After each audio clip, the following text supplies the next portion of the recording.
ऐश्वर्य है, उस ऐश्वर्य को ऐश्वर्य लाते हुए उसको प्राप्त कर सकते हैं, एक प्रकार। दूसरा प्रकार यह है कि उस मन को मिटाते मिटाते उस ऐश्वर्य को प्राप्त कर सकते हैं। दो ही मार्ग है। पतंजलि ऐश्वर्य लाने के पक्ष में और हम दोनों का ही समन्वय साधे हुए विभूति।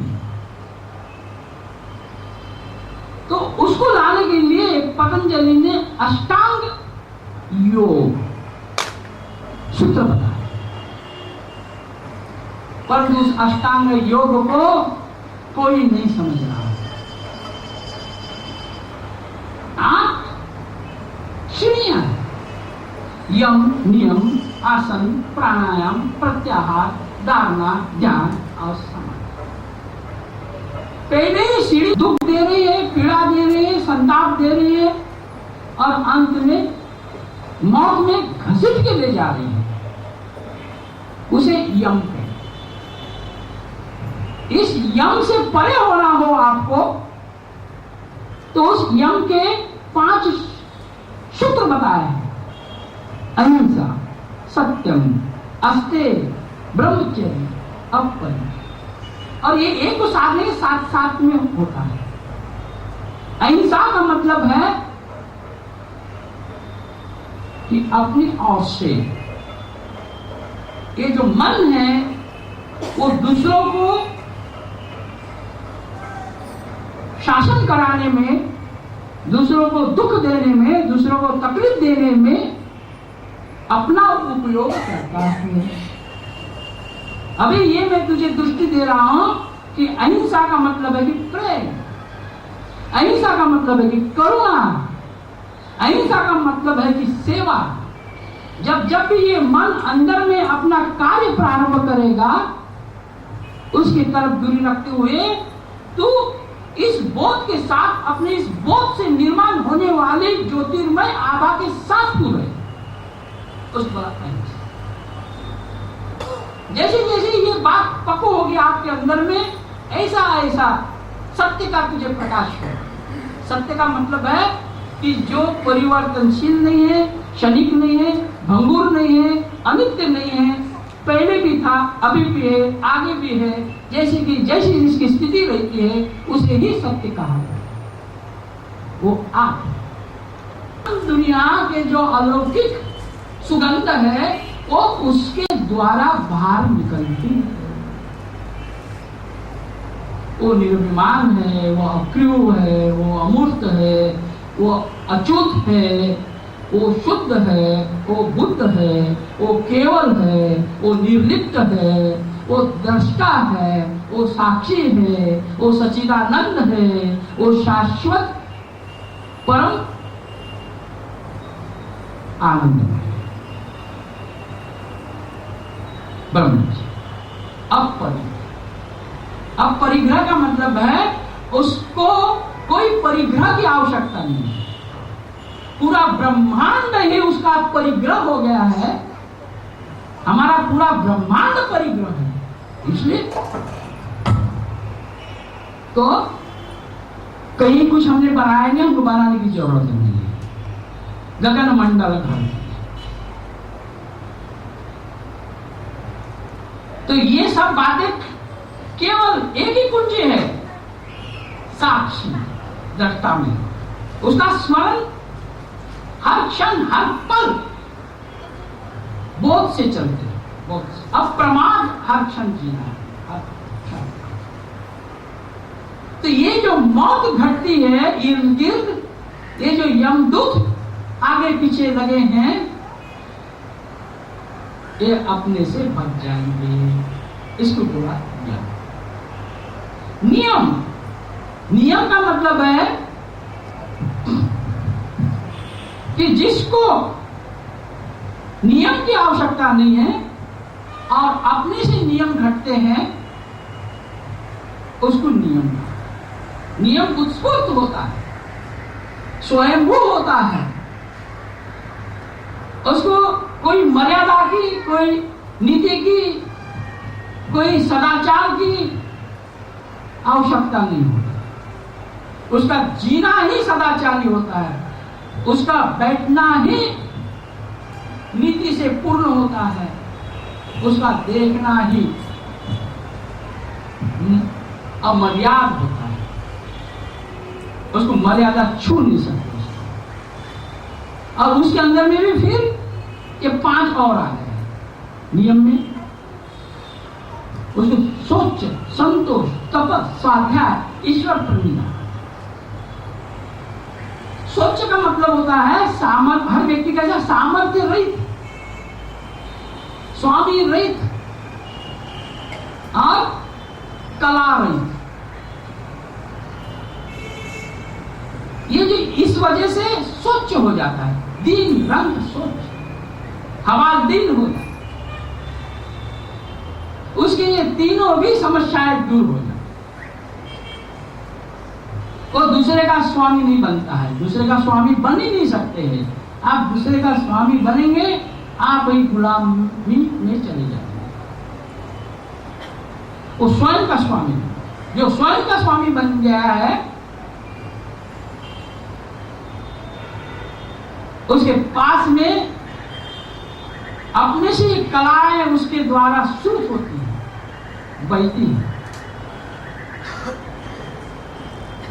और उसको किसी सामर्थ्य की आवश्यकता नहीं है। अपनी सुरक्षा के लिए लोग कितनी सुरक्षा का बंदोबस्त करते हैं, मगर जो भी लोग सुरक्षा का बंदोबस्त करते हैं, मुझे तो ताजुब लगता है कि तथाकथित साधु संत लोग भी बुलेट कार में बैठते हैं, उनको क्या डर है? एक बात बिल्कुल गलत है। तो ये जो सोच है, ये जो दीनता है, वो उसके पास नहीं है, क्योंकि वो एक आ जाने के सब आ जाए। सोच, संतोष का मतलब है समाधान। आप बाहर से कितना भी भरे रहो, और जितना आदमी बाहर से भरा रहता है, उतना ही भीतर से वो खोखला रहता है। सिकंदर का उदाहरण आपको मैं,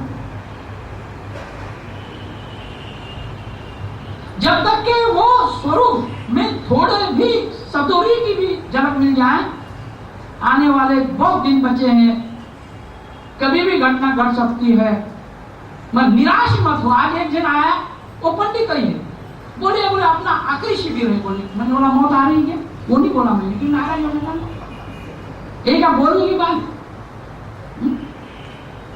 आखिरी एक बात नहीं, ऐसा नहीं चलता है। जो योग आया है उसमें डूबो, हाँ, करेंगे तो ही आप उभरेंगे, नहीं तो फिर तो जन्म जन्म पुनर्पि जननम पुनर्पि मरणम पुनर्जन्म जन्म। अब लेकिन तो बोलने का कितना जानवर आता है, हाँ? सोच, संतोष, तब फिर कुछ भी नहीं रहेगा उसके पास में बाहर का। अभी हमारे पास में ऐसा देखा कुछ भी नहीं है, एक बात ना, 24 तास एक भी मिनट ऐसा नहीं रहता कि कहीं असंतोष हो जाए। और एक दिन नहीं है, अभी 27 वर्ष हो गए, 27 वर्ष कम पीरियड नहीं होता है। आप तो थोड़ी सी इधर की उधर गाड़ी ली तो कितना असंतोष हो जाए, फांसी का फंदा लग जाता है एक बार। हाँ, क्यों कि बाहर का तो ऐसा कम ज्यादा चलते रहता है। अब ये टोपी भी देखो ऐसे हुआ, ये बाहर की है, और अंदर जो वो ज्योतिर्मय स्वरूप है, वो 27 साल जैसा था ना, ऐसा आज ऐसा ही है। उसके अंदर में कोई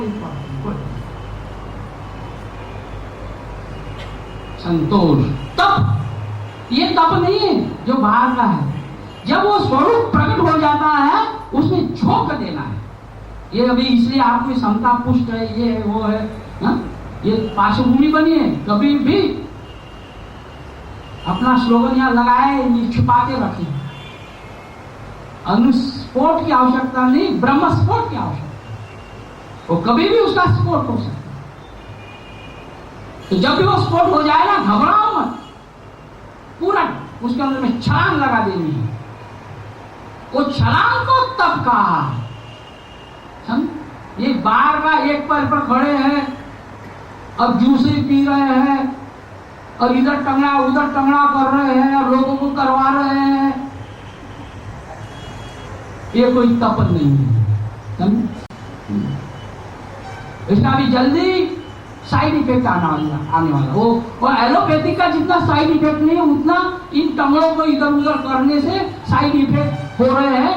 वो हमारे वो चौहान भी एक साधु के घेरे में आ गए, वो उधर बैठे ताजी में, बोले रीढ़ में दर्द हो रहा है, ये आसन करो वो आसन करो। मैंने बोला आप छोड़ो, पहले ही आसन कर करके कमर में दर्द हो रहा है, अभी कोई आसन मत करो, कोई आसन करने की जरूरत नहीं है। वो जो दर्द हो रहा है ना, वो कुंडली जो है जब ऊपर वो उठती है तो हर चक्र के इर्द गिर्द मरणोपरांत पीड़ा होती है। मरणोपरांत ऐसा लगता है कि मर जाएंगे, मर अमर ही होगा। थोड़ा बर्दाश्त क्षमता पुष्ट उसको तप कहा।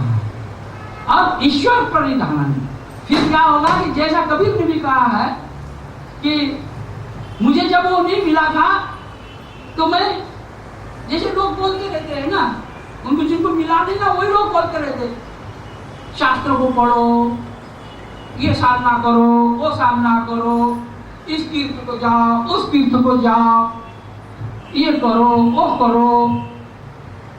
पहले संसार में कर कर के साथ दम जाता है, ये अध्यात्म के नाम पर और कर कर के और फांसी लगता है।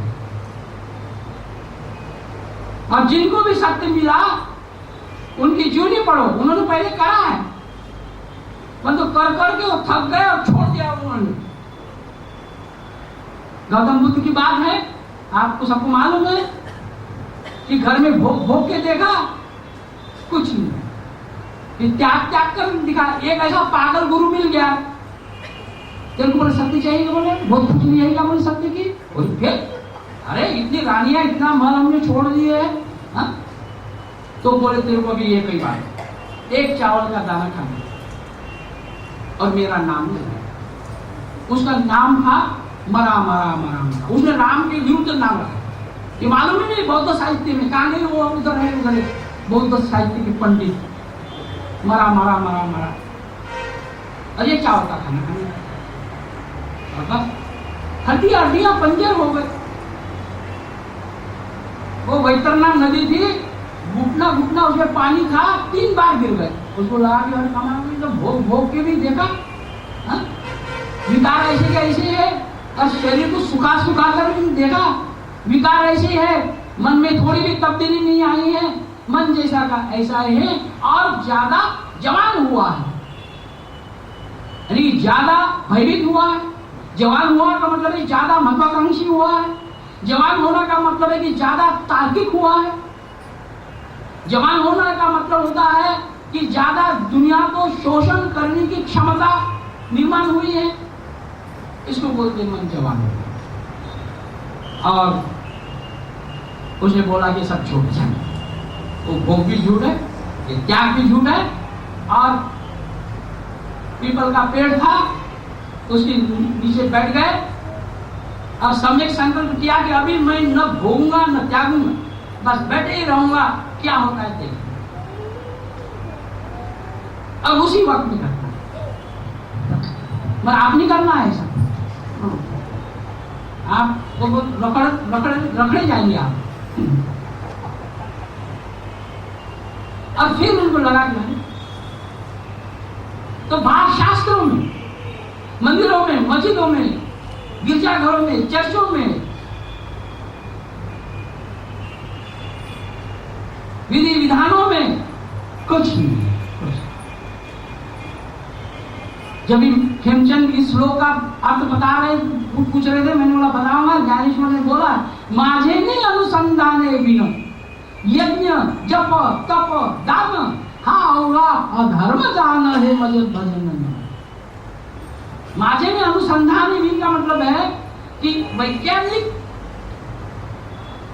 बाहर का उसको बाहर दृष्टि डालना पड़ता है। अनुसंधान का मतलब है कि किसी दूसरे पर केंद्रित होना पड़ता है, किसी दूसरे के साथ उसे काम करना पड़ता है, उसको अनुसंधान।